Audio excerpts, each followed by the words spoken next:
But I feel the time. It's when we see everything is happening in the world, and we see what is actually transpiring right before our eyes.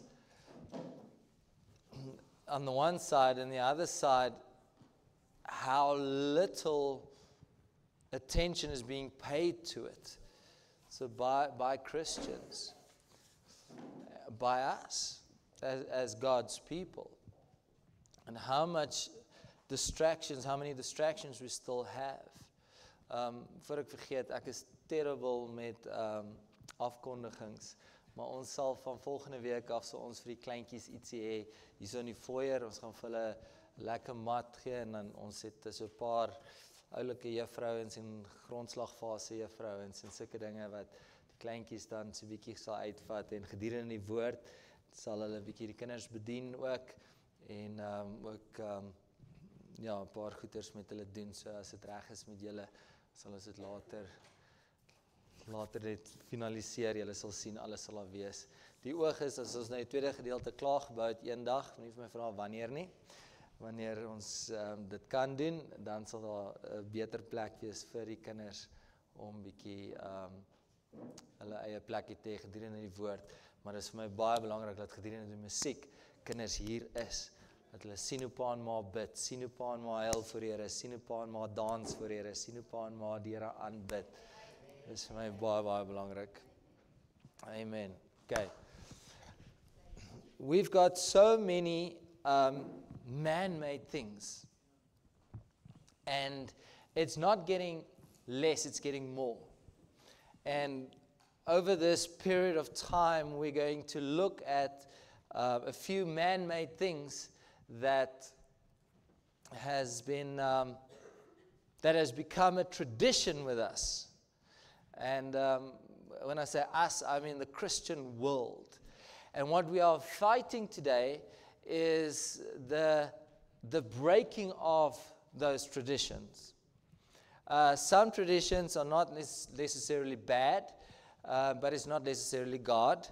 And other traditions are absolute heresy, false teachings that we have accepted as the gospel truth because we were taught it, but when we go to the Word of God, then it says something else. And not just going to the Word of God, but also going into just history and see where it was changed and how it became a norm. And we're sitting with another pandemic today, and it is a pandemic of not knowing the Word of God and not rightly dividing the Word of God.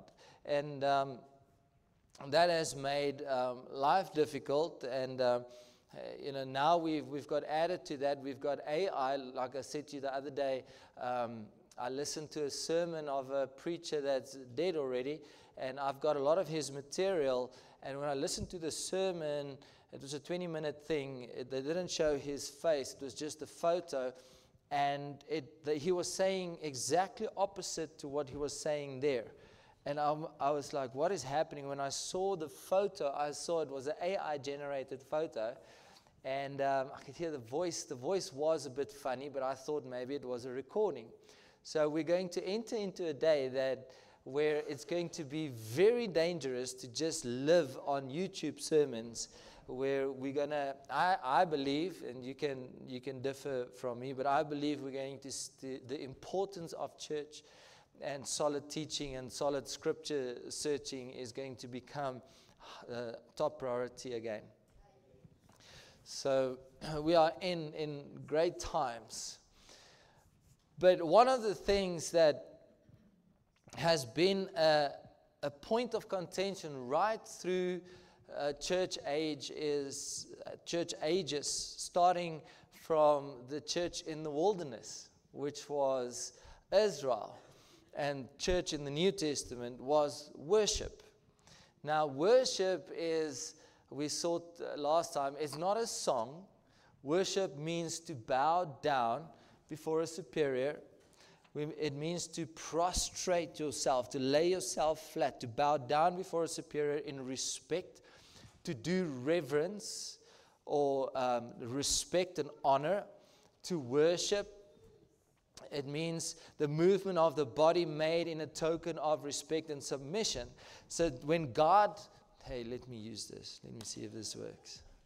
When God put Adam, male and female, in the garden, garden literally means fenced in.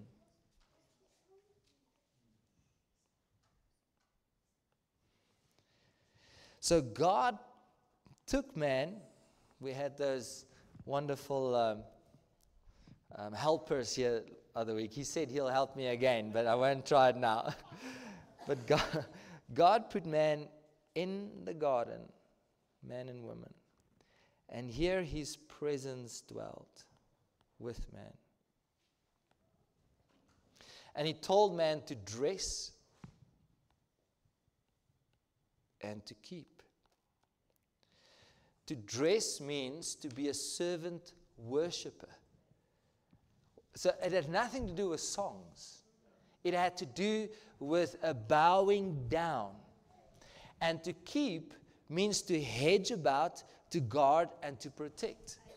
So here was man in the presence of God, and he was living in this presence. God, it says the Word came walking in the cool of the day.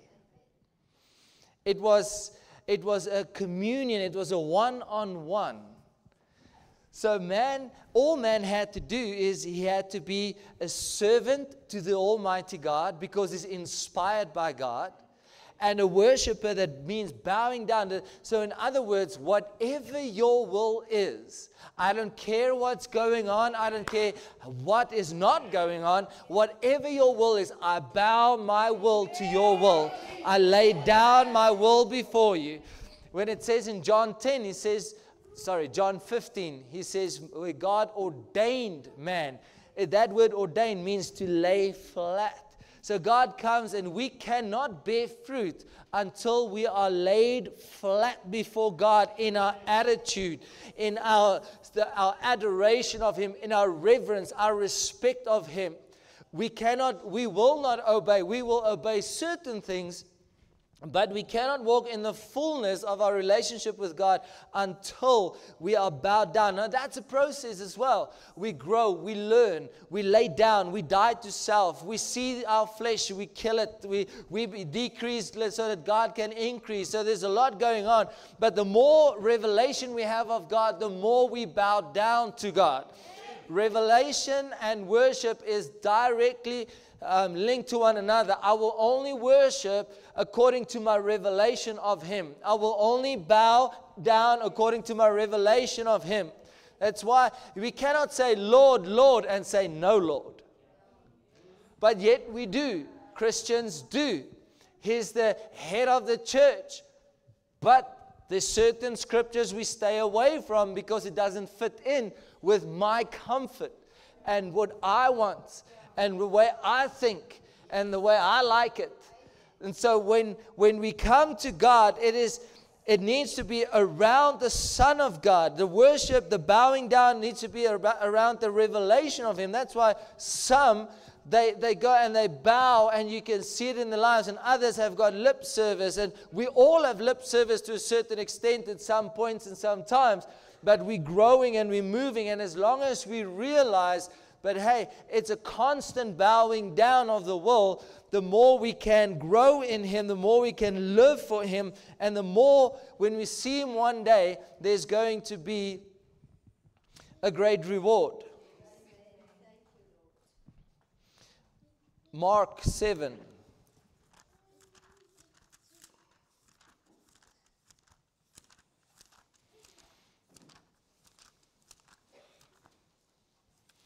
Mark 7 is a direct quote from Isaiah 29, and so is Matthew 15:8.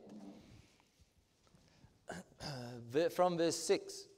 You don't mind we going through some scriptures a bit. He answered and said unto them, well hath Isaiah prophesied of you hypocrites. Now what is a hypocrite? A hypocrite is one that plays on a stage. It's a performer. It literally means that. It is one that is masked. Now, what did Jesus say? When he came and he sowed the wheat into his kingdom, the enemy came and sowed tares.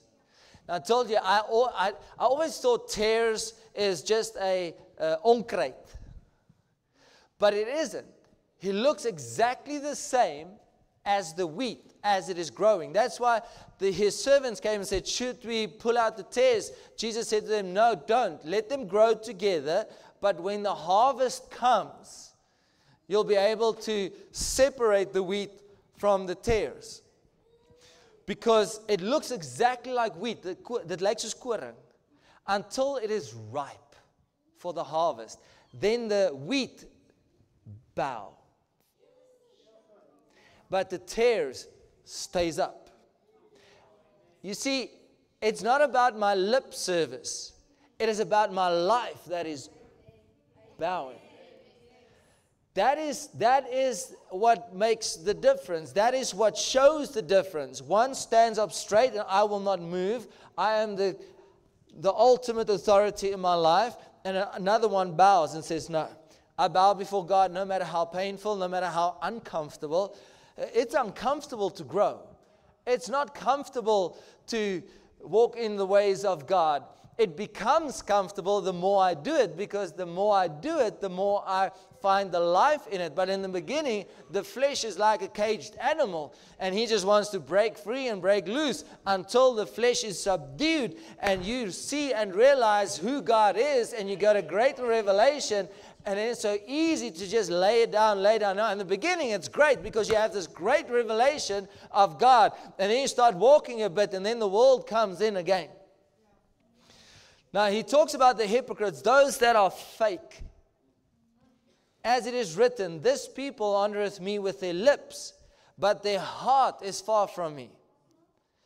This people honors me with their lips, but their heart is far from me. You see, it's not about the lip service. It's not about the songs that I sing. It's not about how many times I say, Jesus, I love you. It is about my heart. And a song can only be worship when the heart is connected to that song.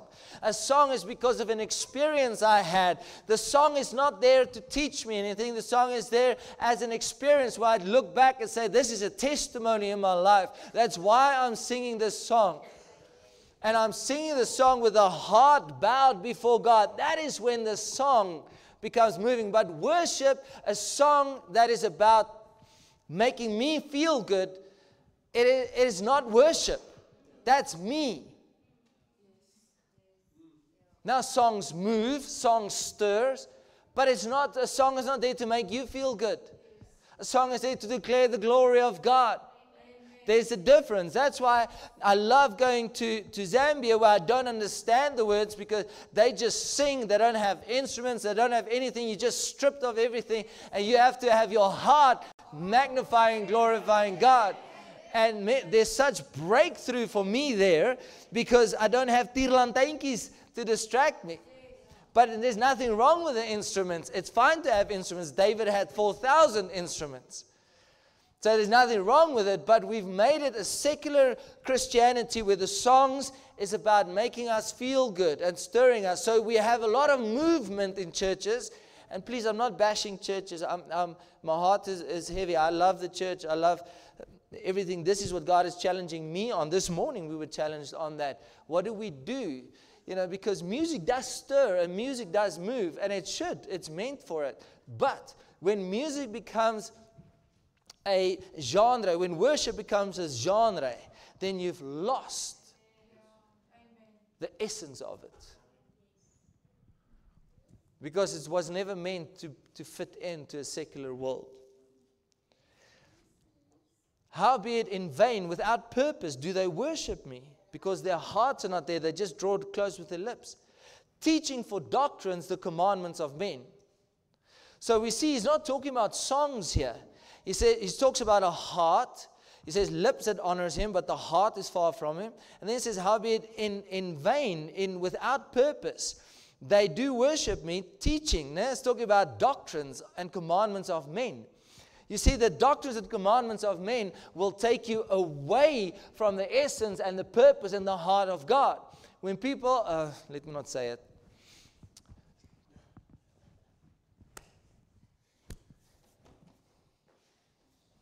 Yeah. When commandments of men are taught, there isn't this connection with the Father. So there's these doctrines today, still today, that sets God at a distance. That sets His person at a distance, His Spirit at a distance. And so they cannot be true worship, because worship is intimate, it's close. For laying aside the commandment of God, you hold the tradition of men as the washing of pots and cups and many other such things alike. And then he goes on and he talks about honoring your father and your mother. And he says the Pharisees are teaching people not to honor your father and your mother, making the word of God to none effect through your tradition, which you have delivered, and many such like things do you. When the word is not for me, it puts everything of God at a distance. I told you, I used to cry. I got saved and I used to cry. And I said, well, Lord, I wish I lived in your days. I wish I lived in the time that Jesus walked on this earth, because now that preacher's telling me that's not for me. And that preacher's telling me that's not for me. And that preacher's telling me that's not for me. So at the end of the day, I've got a few pages, Lord, but look at what is left in the Bible. And then God says to me, you got it wrong. Revelation hasn't happened yet. He says, you still living the Bible days, number one. Number two, all scripture is given by inspiration of God, and it is profitable for you, for doctrine, for reproof, for correction, and instruction in righteousness, that the man of God may be perfect, truly furnished after. Rabasaya. So then all of a sudden it became personal again. He says to me, 1 Corinthians chapter 10, he says, you see Israel's journey? That's your journey, my son. That is when I came to save you, change you, baptize you with the Spirit, baptize you in the water. He says, that's yours. He says, I have taken you out of the kingdom of darkness and I have put you in my kingdom of light. He says, now you go live it. So now I've got purpose and I live and I can breathe and I'm with God and I can worship Him. I can bow before His throne because it's close. Now I looked at revival, because revival is something that is so misunderstood. Every second person that's ministering, that's got excitement, calls it revival. But it's nothing more than just being stirred up and excited and moved by music. So I went and I looked back what revival is. For Christians, revival is a renewal of your first love. It's a renewal of your first love. We need to experience revival again. The church needs to experience revival again. Without it,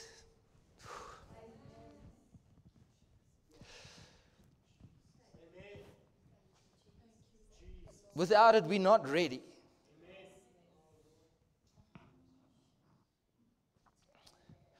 When our first love as a church is revived, this will lead to an awakening and a conversion of sinners to God. You see, God doesn't go after the sinners. He goes after His church, and the church goes after the sinners. It's always been like that. That's why Jesus said to His disciples, you go, make disciples. He could have done everything Himself. He says, I'm sending you. You go. When you are revived. Revival is the stirring up or the arising from sleep. It means to excite to action from the state of rest. It is a quickening. Quickening means to come to life. It means to show signs of life. It is a reclaiming of a backslidden church and a general awakening of all classes and ensuring the attention to the claims of God. So it brings all classes, all people, poor, rich, middle class, everybody together, sinner, saint, brings them all and turns them to the attention of God. For the church revival consists of the return of a church from her backslidings and conversion of sinners. Now there's 6 points that I just want to highlight. Revival always includes a conviction of sin on the part of the church.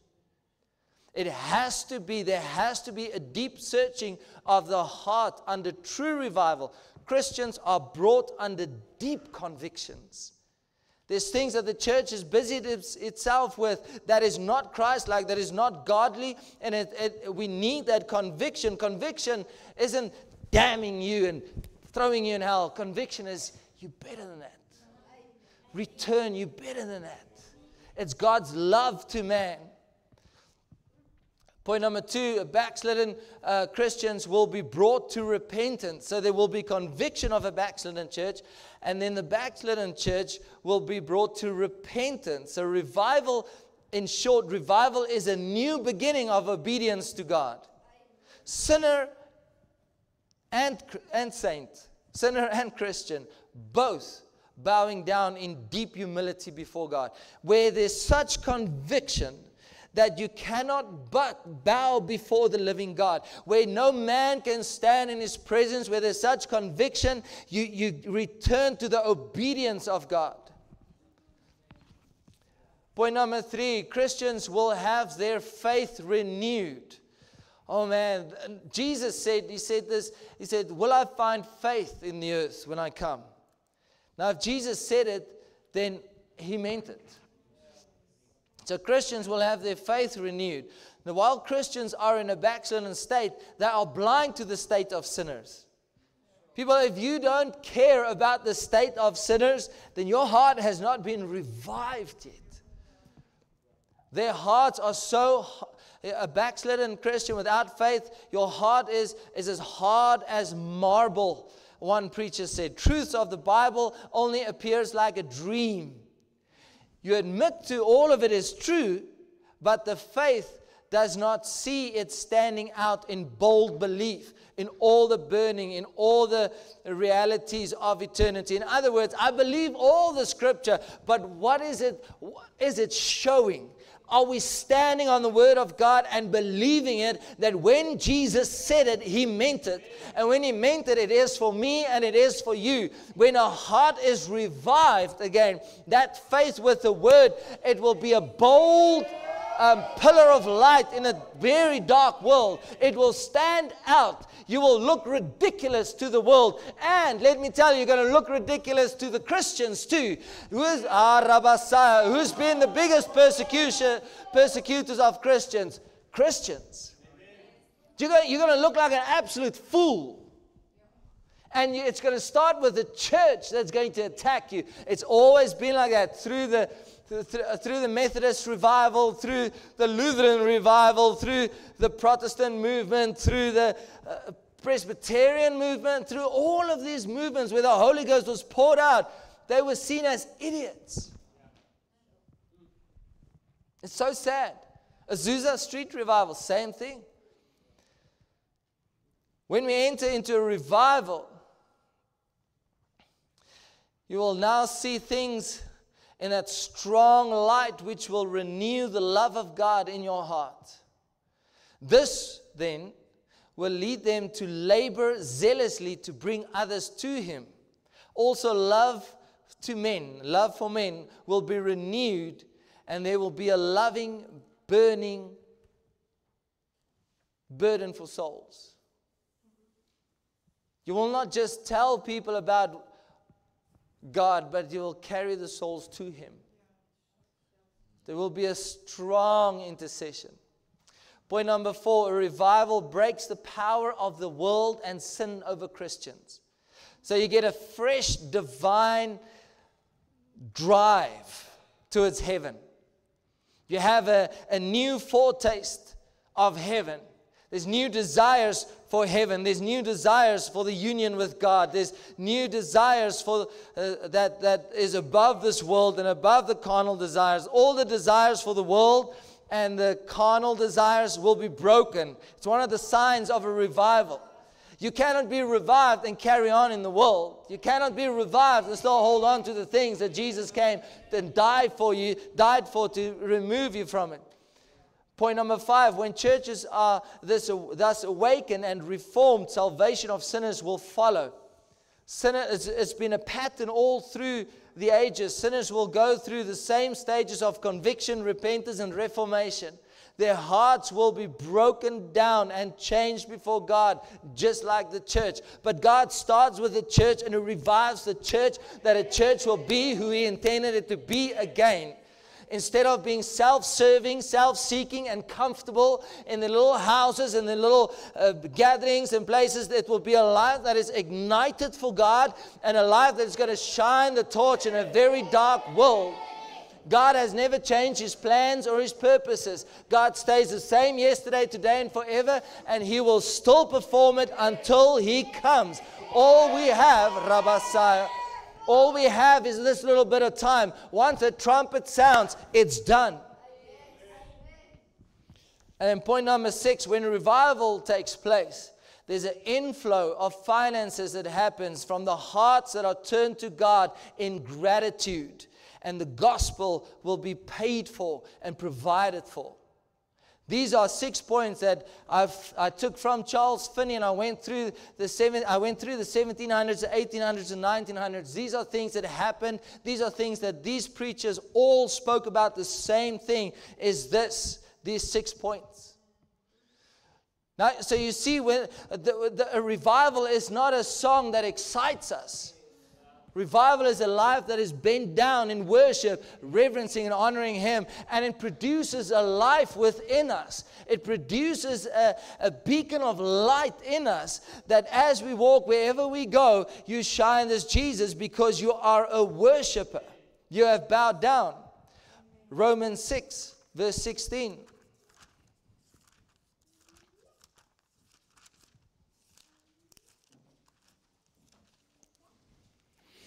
Know ye not that to whom you yield yourselves servants to obey? Now that word servants is exactly the same word used in the garden, to dress. To who you yield yourself as a servant worshiper. To whatever I bow down. His servants ye are, to whom ye obey, whether of sin unto death, or of obedience unto righteousness. So I can bow before God unto righteousness, or I can bow before the flesh. Matthew 7, verses 21 to 23, He says these shocking words. I'm going to give you good news. I'm going somewhere. Just don't bail on me before I said amen.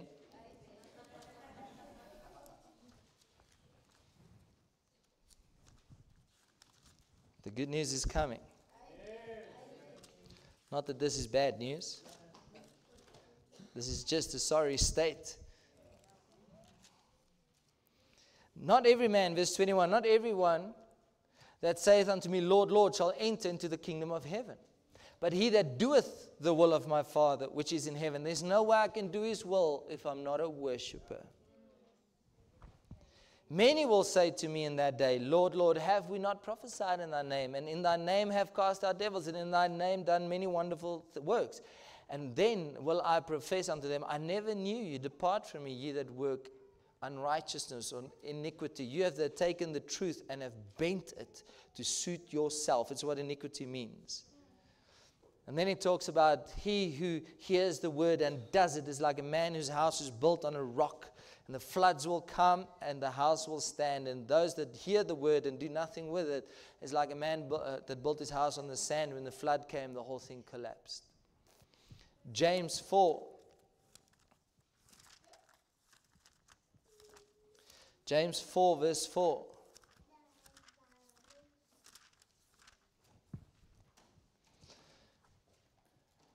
Ye adulterers and adulteresses, know ye not that the friendship of the world is enmity with God? Die vriendskap met die wêreld is vyandskap met God. I like to ask the question, what is the world? What does it mean, the world? If you look at the meaning of it, it is the orderly arrangement. Everything, the way we need to operate, the way. Now, I'm not talking about certain laws that keeps us safe and all of that. There's the laws that are put in place are there to protect us and to keep us safe. I'm talking about that. There are certain patterns of thinking, though, that are put in place, that is arranged in this world, that is not godly. It means the certain governments. It means the adorning, the fashions. You see, everything in this world takes us and tries to mold us into a certain kind of person. What is the number one thing that's ruling today? Sex. Everywhere. It's everywhere where you look. You don't know where to look. It's on adverts. It's everywhere. It's being shoved down your throat. And so they try to take man and woman, and first they take away the divide so that everything is unisex. So there's no difference between male and female. And I'm going to show you it's Baal worship. Nothing's changed. The devil stays the same. Exactly the same. This LGBTQ movement and all of that, it's exactly the same as Baal worship. That's why it's so important for us to be the difference in this world and stand and make a stand. And it's been an age-old problem. As in the days of Noah, that's what they had in the days of Noah. But everything is geared. All the products they sell, all the clothing, all the movies, all the things that the children watches, everything that's being shoved down their throat is everything. I mean, look at Hollywood. It is just molestation of little boys, little girls. Lives are being destroyed. And us Christians are like, oh, that's a good movie. Oh, that's a good movie. I'm not telling you to switch off the movies. I'm telling you that there's a world that are supported for a reason. Day before yesterday, I had a conversation with people, and they spoke about the brothel in Potchefstroom. Very upset about the brothel in Potchefstroom. Prostitutes. And I turned to him and I said, why are you upset? There's a market for it. Get the market out of the way and you won't have the brothel. Now everybody's upset about the brothel. Don't be upset about the brothel. Be upset about the customers of the brothel. Supply and demand. Supply and demand. There's a demand for it, so people supply it. Where's the hearts of the men and the women, mostly men at this stage, I'm sure, that are going to a brothel? Get their hearts sorted out. Then this won't exist anymore. Yes, I'm also upset about the brothel, but the brothel is not the temptation. It's just a symptom. It's a symptom of a world. Do you understand what I'm saying? Harte wat nie reg is nie. Hoekom is pornografie so groot probleem? Want daar's 'n mark vir dit. Iemand het 'n gat in die mark gesien en hom gevat. Nou verwoes dit lewens oral. Waar is 76% of all Christian men are addicted to porn? It drives society. It drives it. You understand the fashioning of this world. And we think we can play in the devil's territory and not get bitten. No, you're going to get bitten. You need to stand out like a sore thumb. You need to stand out like a lighthouse on a rock where the ships come and they can see the light shining from your life. You need to be able to stand so set apart that you are so different.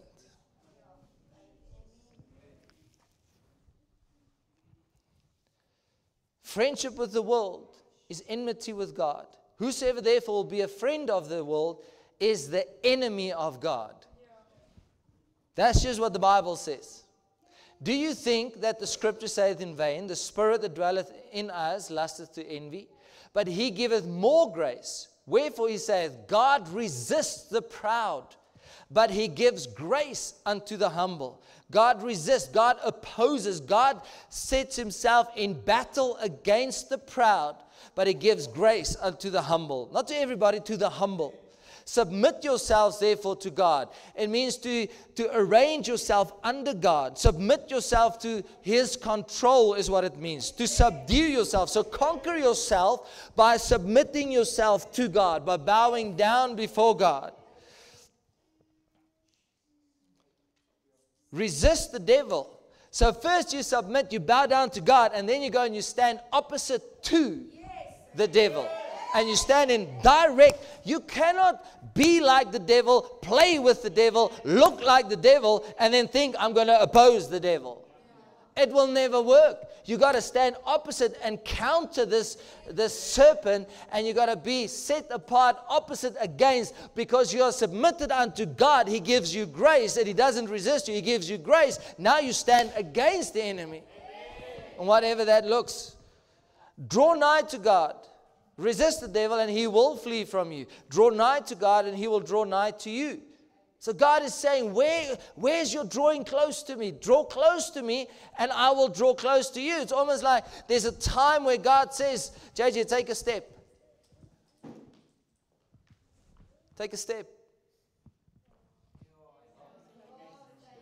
God is longing for hearts that is turning to him. Longing for hearts that are drawing close to him and says, God, I'm looking for you. I'm searching for you. I want more of you. I need to love you more, know you more. Oh, Rabasaya. Cleanse your hands, you sinners, and purify your hearts, you double-minded. Now, you spoke about a double-mindedness here. This world, there's a prince of this world. In John 14, Ephesians 2, prince of this world. And in Genesis 3, verse 1 to 7, Lucifer came, the serpent came to Adam female and said to her, hath God said? You see, making the things of God debatable and disputable. And did God really say that? Is that what he meant? Are you sure he did not mean something else? You know what? God is actually, and he said this, God is actually jealous, because God knows that the day you disobey him and eat of that fruit, you shall be as gods. And he doesn't want that for you. He doesn't want his best for you. And she looked at the tree and she thought, yeah, it is a tree to be desired. It is a tree to feed you and make you wise. Yes, I think I'm going to have one. And she disobeyed in that moment. And that's what the serpent still does today. He's never changed his tactics. He's never changed his ways. He comes and makes the things of God debatable and disputable. And what man has inherited from that is man acts like he is God. I will decide what is true. I will decide what is false. I will decide when I want to bow. I will decide when I want to this. I will decide when I want to that. And if I don't want to, God will understand, because we're under grace. And we still live like little gods. But what worship does, when I worship, it takes the little God syndrome out of the way, and I bow before the Almighty God. You see, when I truly worship and I bow down before the Almighty living God, I'm arranging myself not as a little God, but I'm taking myself out of the position of authority in my life, and I'm giving it to God, and then it can shine forth. Then it can magnify God. Now today, if we look at the world today, if we just look at the fruit of what is going on in this world, I think we all will agree it's a fruit of rebellion. I think, Johan, you see it the most. Rebellion. Now, what does the Bible say about rebellion? It's witchcraft. What is witchcraft? Somebody with a voodoo doll? No. Because the works of the flesh is witchcraft. Galatians 5. Witchcraft literally means to dominate. It is something that wants to rule and dominate. and oppress. And what witchcraft does is it works to be a domineering force over you. Now, if somebody is operating in the flesh with the spirit of witchcraft, they want to force you to bow to them, and they will control you. And then there's this clash. If it comes through a spirit, just a spirit, without a person involved, you'll feel this oppression. And what witchcraft will do is it will steal your zeal, your desire, your passion, and it will just make you meh. Then I meh gevoel. Now the person that portrayed witchcraft is the spirit called Jezebel. You ever heard of it? Now Jezebel was a physical woman's name. She hated any godly authority. But here's the thing. Listen now, how maybe you can connect the dots. I hope you can. Ahab married Jezebel for political gain. Okay, it was absolutely for politics. Jezebel is the priestess, was a high priestess of Baal. So here's God's people, God's nation, the chosen of God. And here is literally the enemy. And Ahab goes and he marries the two. And what she started doing is, now Jezebel, when we talk about she, it can be a he. This spirit is gender neutral.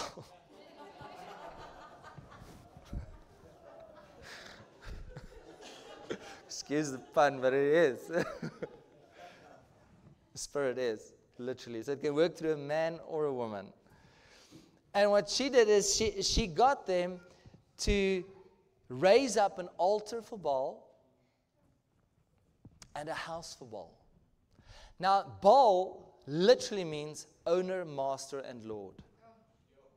So it is a counterfeit what Jehovah, Yahweh, God, however you want to pronounce, it's an opposite to. But here's the one difference. Not the one difference, there's many differences. But here's what this worship instilled. Is whatever makes you feel good is okay. Whatever makes you feel good. And this is, if we look at this world, this is the governing spirit of the day.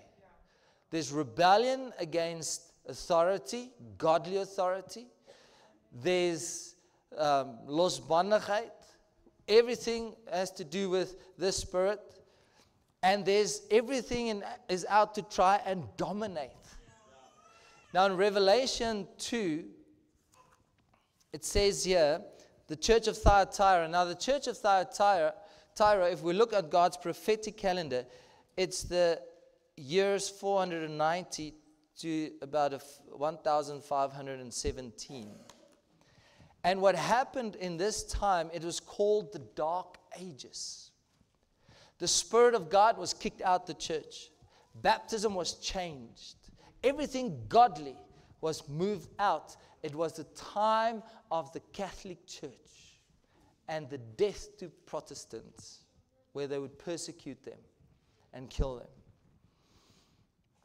And God's message to them is in verse 20. Notwithstanding, I have a few things against thee, because thou sufferest that woman Jezebel, which calls herself a prophetess, to teach and to seduce. Now, to seduce means literally to cause to roam and to wander out of the way. You see, with the Christians, the word Christian didn't exist. I think the first time it appeared was in Antioch. But they were called those that walked in that way. They literally didn't have a word for it. And they would say, in that way. So they were walking in that way. All it means, in those manners, in those customs. It was all Jesus. They walked, they lived, they breathed Jesus. They portrayed Jesus. It was a lifestyle. They thought differently. They spoke differently. They did everything different from the Roman Empire. Oh, they abided by the laws of the land. But when it came to Christianity, they preached, they healed, they touched, they proclaimed. They did all of this for God's kingdom's sake. So it was called those that are in the way. Now, to seduce means to cause people to roam from the way. It means to make them roam in an open field. In other words, there's no restrictions anymore. There's no garden that is fenced in anymore. There's nothing. You can do as you please, when you please, how you please. So seduction comes very subtly. You see, seduction is a truth, and they mix it with the error, and they say, here it is. And if we can't sit there like, this needs to come off, and Jesus, this needs to come on. What help, Jesus? Then a person gets bombarded with this seduction, and it causes people to roam away from the purpose of God and the reality of what is coming and what He wants and what He's called you and me to do, what He has placed in our hearts to come and live out. He causes people to go. But just like Jezebel, He doesn't come up with a fork and a tail with a point on it, with horns. He comes making you feel good. He comes making you comfortable. He comes giving you excuses. He comes with humanism. Seduce my servants to commit fornication. And fornication, it means idolatry, and it means to sell yourself for pleasure and to eat things sacrificed unto idols. This was the spirit that was over that church age. People were selling themselves for pleasure. So Jezebel, when she came on the scene, she never stepped in and said, okay, Israel, stop your worship of God. She never said that. She came in with an alternative. And she came in with an alternative that makes the people feel good and what they like. So Beelzebub, they call Jesus Beelzebub. That's Baal. It's the same word. Now Jezebel, there's a few things that stands out about her and her name. She's unchaste. What does that mean? She's not modest. She indulges in unlawful sex. She's not morally and sexually pure. Her name and her character is uncommitted, and she's unhusbanded. So she's not a covenant person. What is one of the greatest struggles today?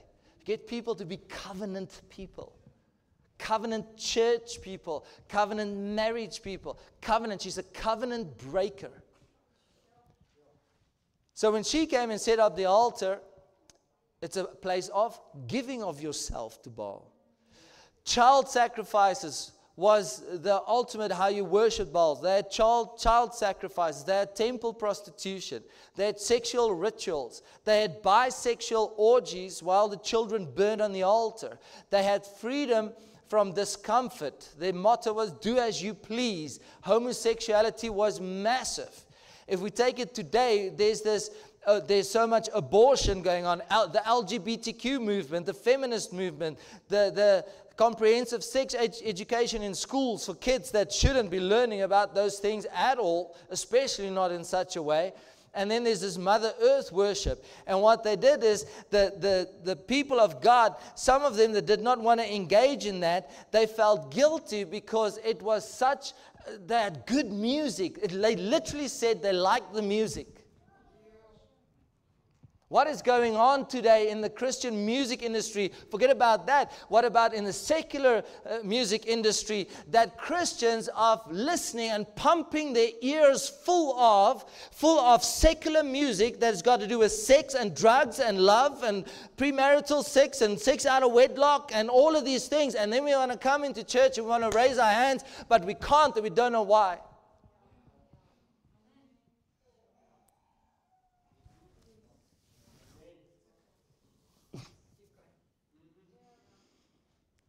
People, I'm not mad. I'm stirred up. I'm worried. I'm worried. To be frank, I'm worried because we have blurred the lines as a Christian community in the world. We've blurred the lines between what is holy and unholy. It's like water and oil. They can't mix. But we have done our level best. We have mixed it and we have shaken it and look at it and say, still hasn't mixed. Let's shake it a little bit more. Still hasn't mixed. Let's shake it a little bit more. And God is like, no, come out from among them and be set apart unto me. There's a purpose in that.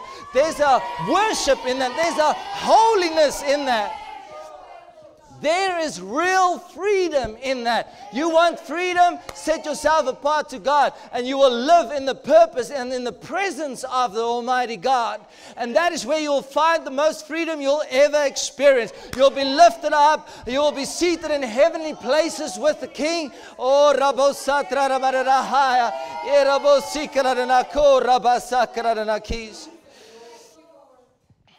So they were conflicted, these worshippers of God. Because the entertainment, there was massive entertainment.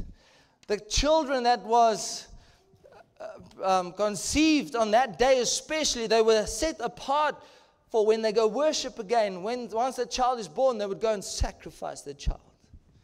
And then what they would do is while the child is screaming, being put in the hands of a burning Baal, they would beat the drums louder and louder and louder. They will turn up the music louder and louder and louder so to drown out the babies while they're having homosexual sex, heterosexual sex, and just the fruit of their lives are just being burnt up. And that is where we find ourselves as Christians. We've been burning up our fruit.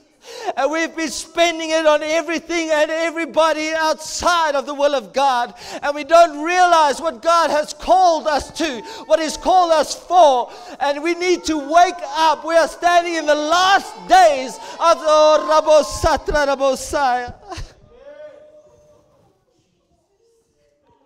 We need a revival.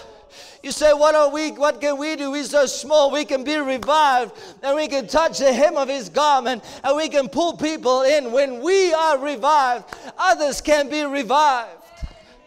But if we don't start realizing the call of God on your life, when He called you with a holy calling, He chose you, He spoke His name over you, to take that and to join it into a worldly system, is saying that He died for nothing.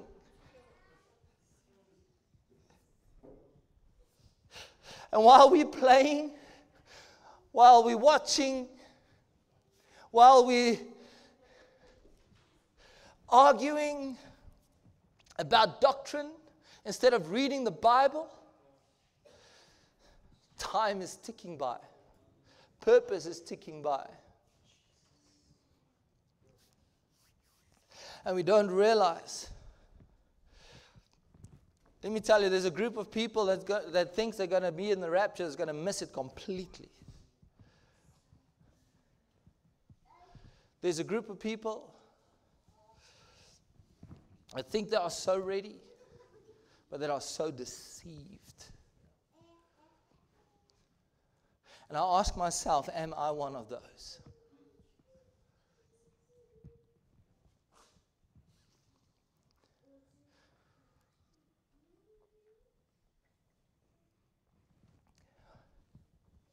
I posted something on our YouTube page long ago. It wasn't one of my sermons, it was somebody else. And it was about church. And the first comment that came was very negative towards church, but with good reason. Second comment, again. And I realized, listening to all these church experiences, the church are in trouble. We're not rich and increased in goods and in need of nothing. We are in desperate need for a restoration of godly principles. 2 Timothy 3, and then I'm going to look at the remedy.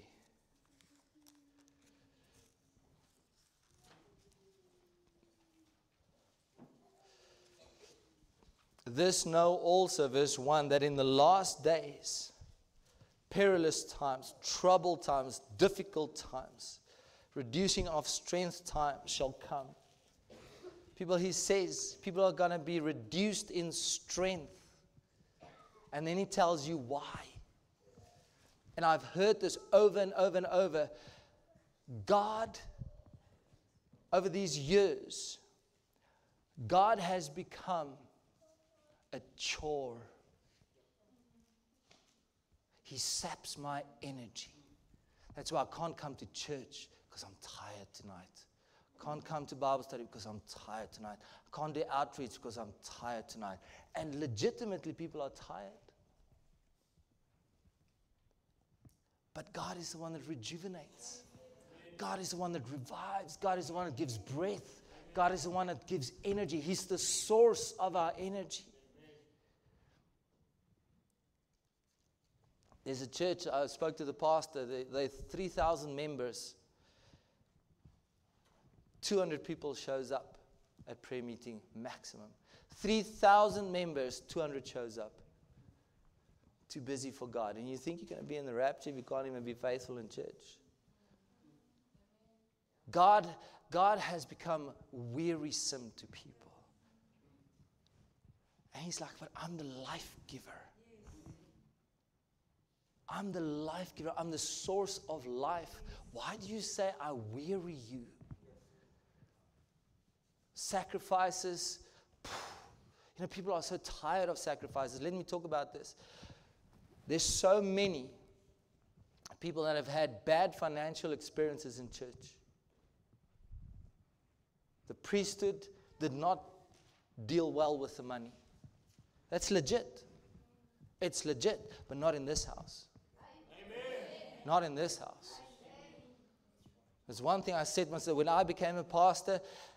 I'll never forget it. Johan Trengrove came to me. He says, just remember, every donation is a woman that got up 5 o'clock in the morning to go to a job she doesn't like, leaving a child at a place because she has to go make money, but she wants to honor God and love God, and she gives that donation that she gives. He says, so it's blood money. You better be careful how you deal with it. And I'm like, God is an accountant. He is. The Bible says so. But if you look at what's happened across the world, where people don't go minister unless, no, let me not say it. Let me not say it.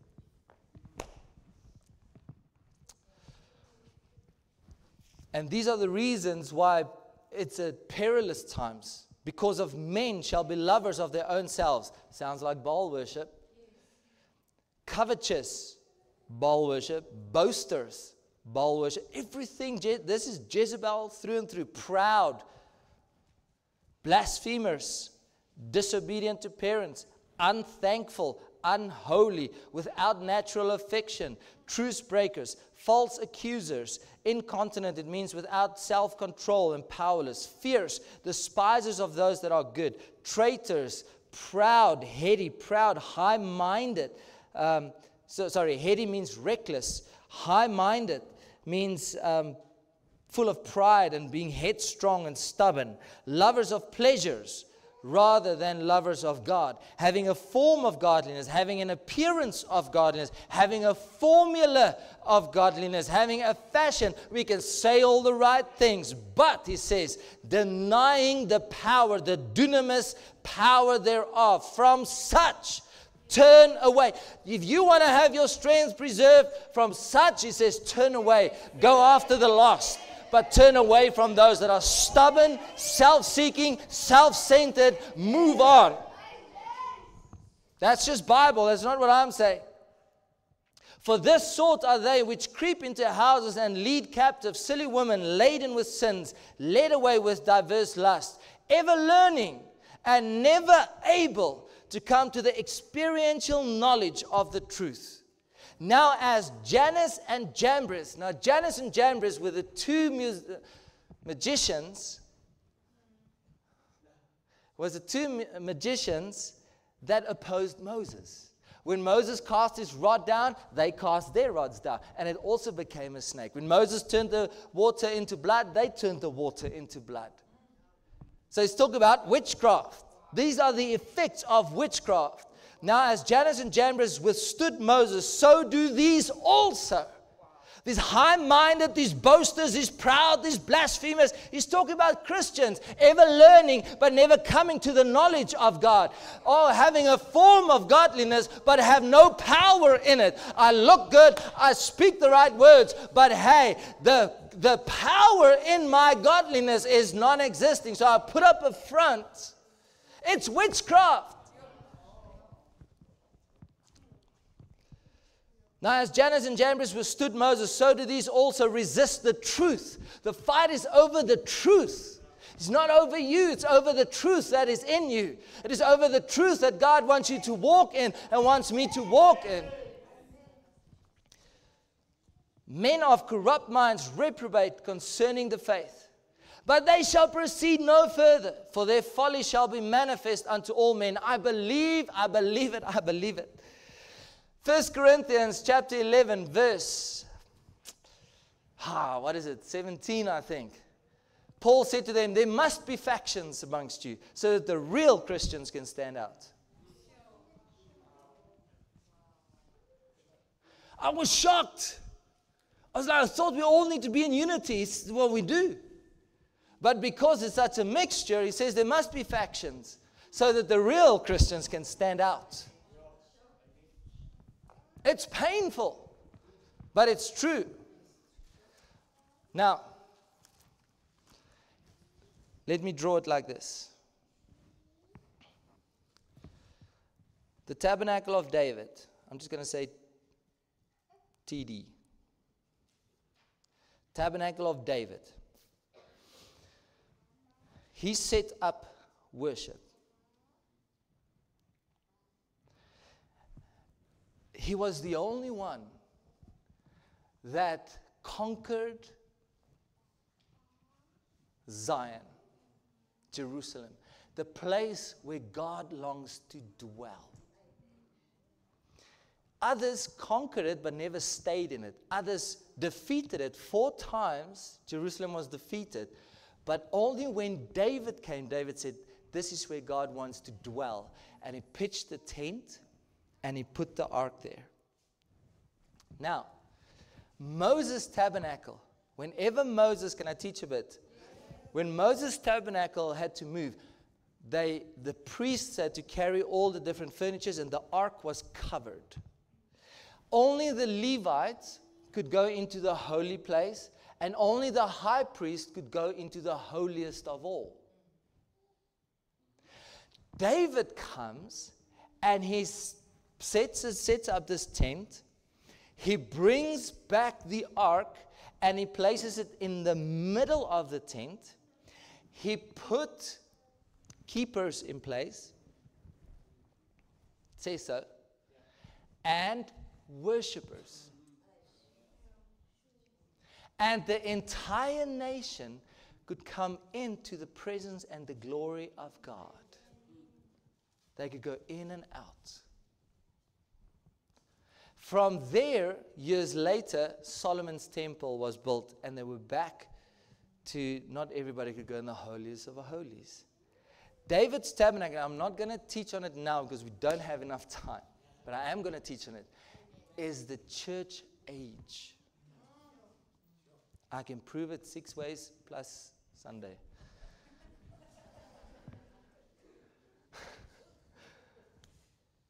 It is the church age where, who is the Ark of the Covenant?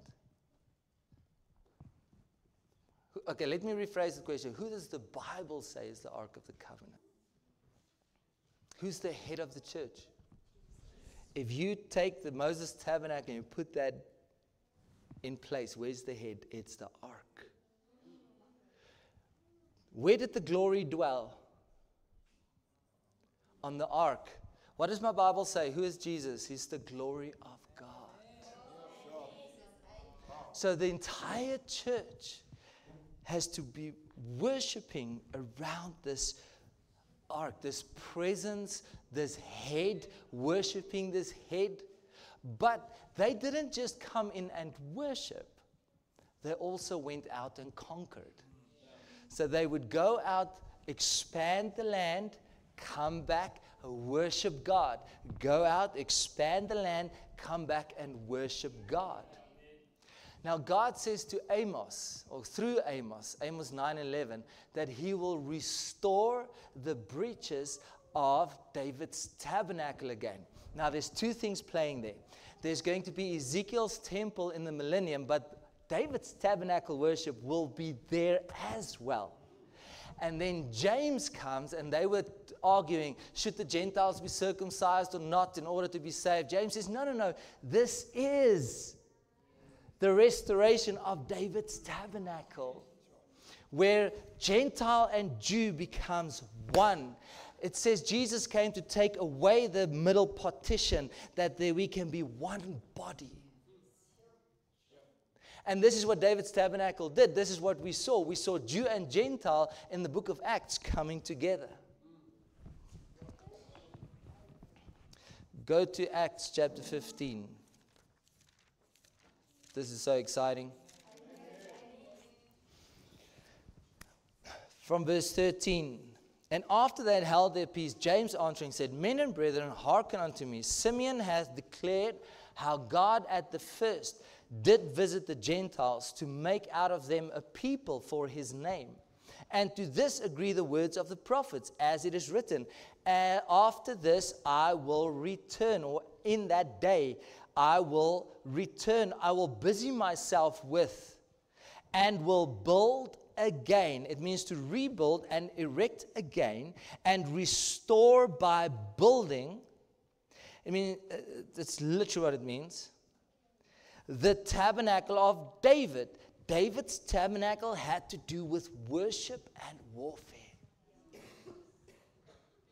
Worship and expanding the kingdom.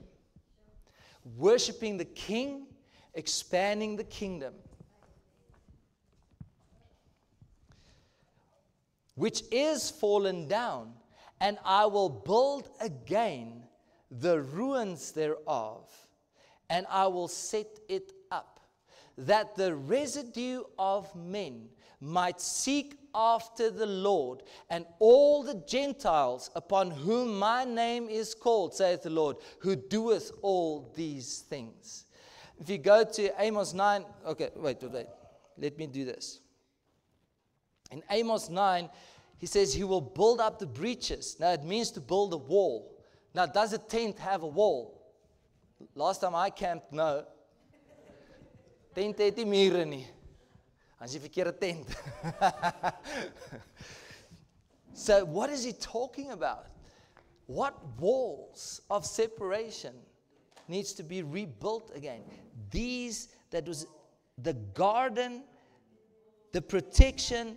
It literally means to restrain, but to defend as well, to protect. So here God says, I have put things in place for my people to live within this, but we're inside of it. Be worshipers, be servant worshipers. This is where the expansion comes from. This is the restoration. This is my heart. This is just a picture of my heart. That's why the bride is seen as a garden enclosed is my sister, my spouse. How can she's a person, so how can she be a garden? How she lives within this principle that what God has put in place is to keep me safe, to be the difference between what is holy and unholy, but also within it, I'm a servant worshiper, where I live in the presence of God and go out and conquer and come back and worship. But it's not a physical coming back. You go worship wherever you are, as you go and conquer. Now, if we look at time, what Jezebel did all over the world, when the tabernacle of David was started, it's the first time that music was found during worship. And he brought in the principles of it. But then there was a decline in worship. And there was a breach. A gap was made. And then God started restoring again. And the king, the first king that restored it, Temple of Solomon had it. Solomon's temple had it. Then Jehoshaphat was a good king. He had it. He restored David's tabernacle. Every time there was a restoration done in the nation of Israel, David's tabernacle worship was restored. Amos 9 happened. Amos 9, I'm just going to do that. Hezekiah, he restored it. Josiah restored it. Nehemiah and Ezra restored it. And then we come to the early church, and it was restored there again. Now, in the church age, we have the Church of Acts. I'm just going to do this, Church of Acts. And what we saw was a decline as well. And for about 1,000 years, it was a time of darkness. And then came the different reformations, the Lutherans, the Baptists, the Presbyterians. But then, in the 1700s, God started doing an incredible work. And He started pouring out His Holy Spirit again.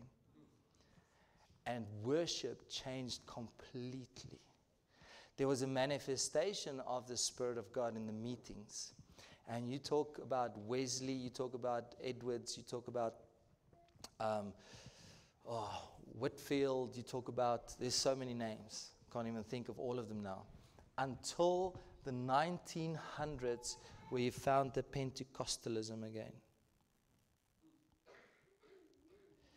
So you see, even in the church age, there was this breach that took place in the true worship of God.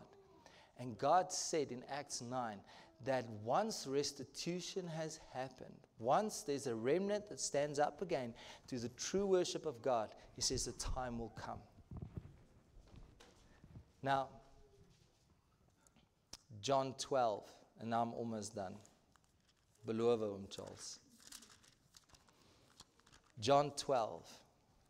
What does this have to do with Jezebel? You see, Jezebel, Elijah was sent. What Jezebel did was she killed the prophetic voices that spoke conviction. And this is what Jezebel does today. She kills these voices that speaks with conviction. She silences them. But when Elijah came to make a stand, he gathered all the prophets and he said, you raise up an altar, I will raise up an altar. What is an altar? It's a place of sacrifice, place of giving, place of worship. An altar is a place of worship. And when they jumped on and they started cutting themselves, crying out to Baal, and Elijah mocked them and says, cry a little bit louder. Maybe he's on vacation. Maybe he's sleeping. Maybe he's doing this. You see, that is another thing. Do you know how many people are cutting themselves and hurting themselves these days? It's Baal worship. And then Elijah came and the Bible says he repaired the altar of God. He repaired the place of worship to God. And God answered with fire. And the 850 prophets and priests were killed. And Jezebel says to Elijah, I'm coming for you. And Elijah puts his skirt up and he runs. And he gets away. But here's the thing. Elisha anointed Jehu. Jehu is the king.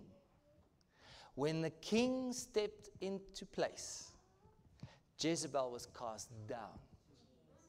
The king needs to be in his place in our lives, and Jezebel will have no effect over us. Romans 12 verses 1 and 2 says this thing, present your bodies a living sacrifice, holy and acceptable unto God, for this is your reasonable service. And then he says, be not conformed to the image of this world. Be not shaped into looking like this world. When I talk about looking, portraying this world in speech, in thought, in every aspect of your being, stand out. Do not let the world shape you and form you into what the world wants you to believe, wants you to be, how they want you to be, our thought patterns. You've got a greater command, but be transformed in the spirit of your mind. So there's got to be a shift that takes place, and that takes place with worship. Because whatever image I worship before, I get drawn to. John 12. I'm not doing this justice. I'm sorry. John 12, verse 20. Listen to this. And there were certain Greeks among them that came up to worship at the feast. He didn't talk about singing. He said worship. Okay? Drop down to save time to where Jesus started speaking. Verse 23. The hour is come that the Son of Man should be glorified. Verily, verily, I say unto you, except a corn of wheat fall into the ground and die, it abideth alone. But if it die, it brings forth much fruit. So he's talking about his crucifixion. But look how Jesus, there's Greeks that comes that want to worship. They speak to Philip. Philip says, Jesus, these Greeks are here to worship. Jesus takes his opportunity to preach. He that loveth his life, and then he comes out with this. He that loveth his life shall lose it. And he that hateth his life in this world shall keep it unto life eternal. If any man serve me, let him follow me. Let him walk as I walk. Let him walk closely to me. And where I am, there shall also my servant be. If any man serve me, him will my Father honor. Kilabas and everybody welcome. He said he wants to come and join us. I said to him, usually church is over, but it's not. So it's good to see you guys. Welcome, welcome. So Jesus comes with this great opportunity. They come to worship. He says, you got to lose your life. You see, true worship is losing my life. He says, then you'll find it. I'm trying to hold on to my life. Jesus says, let go. Bow. Jezebel teaches you, hold on. It's for your pleasure, for your purpose. Acts 24.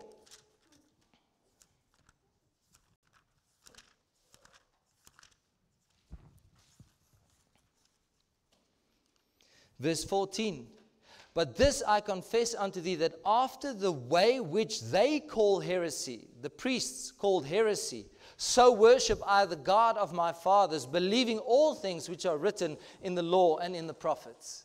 Paul spoke here, he says, they call that way heresy. He says, I worship that in that way. I worship in that way. I don't worship the way, I worship in that way. This is my lifestyle. You see, it's a lifestyle. Worship is a lifestyle. David's tabernacle is a lifestyle. He came to restore it. He came to build the breaches again. There's going to be a people that's going to live the difference between what is holy and unholy. And by being revived, they're going to reach others and bring them in. Also, they're going to carry them to the Father. Matthew 16. Matthew 16, very famous, verse 24 and 25. Then Jesus said unto his disciples, if any man will come after me, let him deny himself. It means literally to give up your authority and your say over yourself, to forget oneself. If any man will come after me, let him deny himself and take up his cross. You die on a cross. You died to self on a cross. A cross was never there for anything else but death. It costs us something. Die to self. And take up his, and I'm not saying it lightly, people. I'm not perfect. But I'm realizing this is what's going to keep us safe also in these last days. And follow me. For whosoever will save his life shall lose it. It's the opposite. Jesus says, lose your life. Lose it. If you hold on to it, if you live to hold on to your life here, you're going to lose it. And whosoever will lose his life for my sake shall find it. For what is a man profiteth if he shall gain the whole world and lose his own soul? Or what shall a man give in exchange for his soul? And then I'm going to close in Revelation 11. Sorry, I know it was long today. And there was given me, verse 1, a reed like unto a rod, And the angel stood, saying, Rise and measure the temple of God, the dwelling place of God, and the altar. Measure the altar, the place of sacrifice, and them that worship therein. Measure the temple, measure the altar, and then measure the worshipers.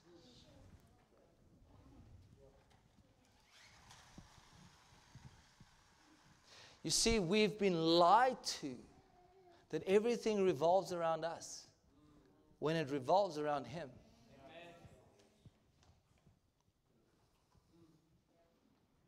We've been lied to that conviction is legalism. It's not.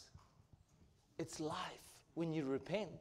But when you rebel, it becomes witchcraft. We've been lied to about traditions and cults and customs and things that we need to do. We've been lied to about the purpose of church and what it has become. And this is the thing. It's so easy to let these things go because it is comfortable.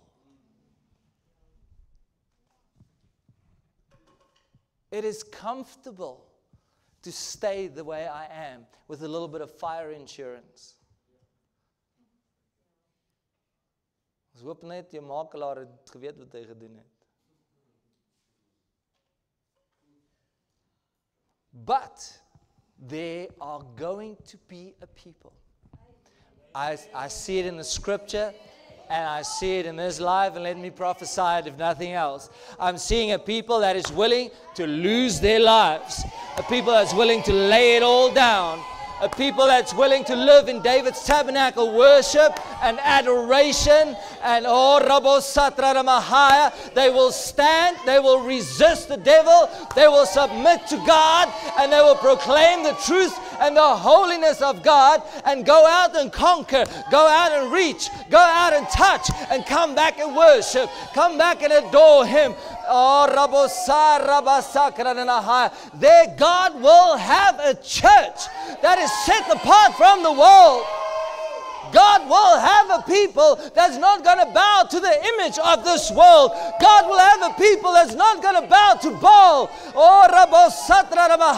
But they will rise up and they will bow down before God, and they will dwell in His presence, and they will conquer, and they will be overcomers, and they will proclaim the goodness and the glory of God.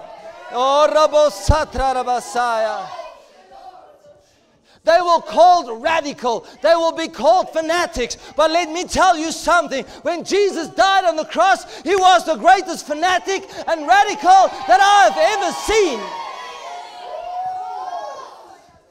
He didn't hang halfway on the cross and halfway on the cross, on and off. He gave it His all. And if I am called radical because my life bows before God, then I'll carry that label.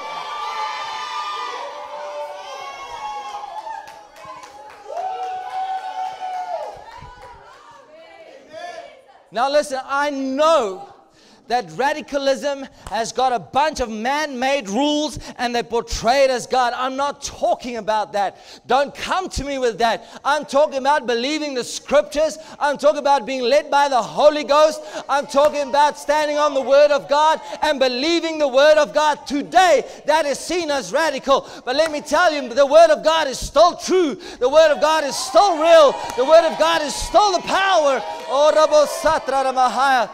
And the gospel of the kingdom shall be preached in all the world. It still stands today. It is still powerful today. There's sons and daughters that will come up today still. I'm so tired of labels. Let me tell you, I'm just a Christian walking in the way, my brother. I just want to go back to the way that God has planned and purposed for His church again. I just want to step into that true worship, that will those who will worship Him in spirit and in truth. Not with this tierlantijntjie and that tierlantijntjie, not that and this and add this and take this away. No, just come and bow before God. Just come and put yourself down before Him. If you can see what you were saved from, Would you be able to not have a hallelujah? If you can see what He has brought you from, really see what it has cost Him, will we shut up and not say a hallelujah? But we can do it on the sports field, we can do it in a soapy, we can cry when the lady dies on the TV, but we cannot cry in church before the Almighty God.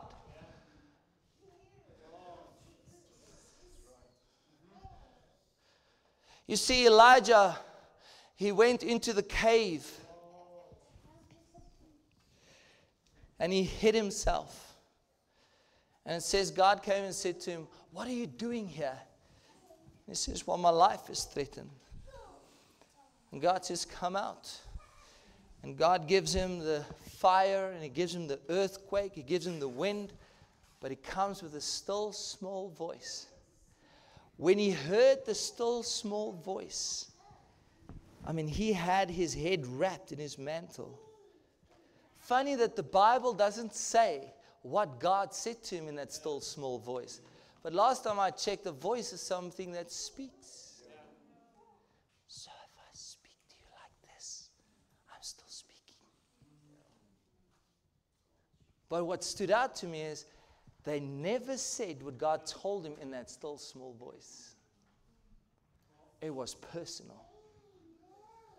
But it caused him to bow, to bury his knees, his head between his knees. He bowed. He wasn't perfect, but he bowed. God is speaking to some of you, if not to all of you, in that still small voice today. And He's drawing, and He's calling. He's not shaking your earth. He's not blowing you off your feet, but He's speaking. Martin, Chandre, Johan, Joe. He's got a personal word for you. And if we would only bow, we can come out and be who He has called you to be. Getting back to what it is all about. That's not fanaticism. That's Jesus loving. That's Jesus loving. That is David's tabernacle, where they could come in and bow, where he could lounge in the presence of God and just worship, where he could come back from battle bloodied, dirtied, not going to take a shower, just take his sword and shield and put it down and go bask in His presence with this intimate relationship, bowing down, and then take up his sword and his shield and go out to war again. And so his days was established. Now Jesus comes, and He comes and He does it in His church. And then we want to decide what we want from Him and what we don't need from Him. And the things that He has desired for His people to walk in, people have rejected and call it legalism. Now there is such a thing as legalism. I'm not talking about that. I'm talking on the positive side. Things that are supposed to keep me safe, but also to declare the glory of God, is now today called legalistic. And everything that's bad. And I'm like, can't you see? Can't you see what God is doing? What He wants, what He did? Stop calling me names. Come and look at my life. Stop trying to put me in a box. I'm trying to get out of a box that a church world has put me in for so long. I just want to be pleasing to Him. I just want to be with Him. So I'm not taking your boxes or your labels. I just want to hear what He's got to say. And if you come to me with something and I'm wrong, I believe I will be able to hear the truth in that too. But that accountability, Jezebel is accountable to nobody and nothing. And I'm saying to you here now, we all here if you submit to what God is doing here, we all are accountable to one another. If I mess up, you can come to me and say, Ron, what are you doing? You're better than that.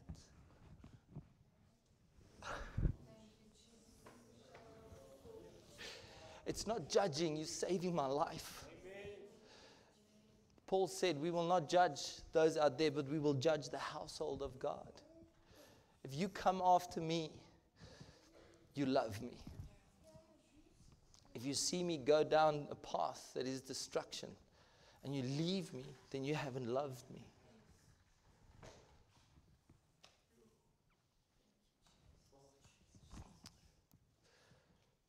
I don't know, but for the foolishness of preaching. I pray you have something placed in your heart that is encouraging to know that this David's tabernacle worship, that's what takes Jezebel down. Where my life is the worship. Worship is not a style of music. It's not a style of doing anything. It's a life that bows down to God and draws close to Him. People, we need that kind of worship again. There's a world dying out there, but before we can reach them, God needs to reach me. I'm the one that needs to be set alight. And then when He comes, what is He going to find? Take a moment and you can just reach out to the Lord. And if you don't know how to start, just start by, Lord, I choose to bow today. Lord, I choose to lay myself down today. Lord, I bow before you today. I choose by faith to bow before you today. Come and convict me. Come and convince me. Come and lead me into repentance and reform me and change me. Ignite me. Lord Jesus, ignite me.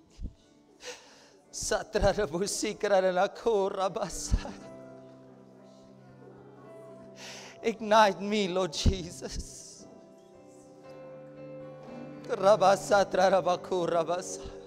I don't want a form of godliness, Lord. I don't want a fashion of godliness. I don't want a fashion of worship, a style of worship. I want you. I want to bow before you, Lord.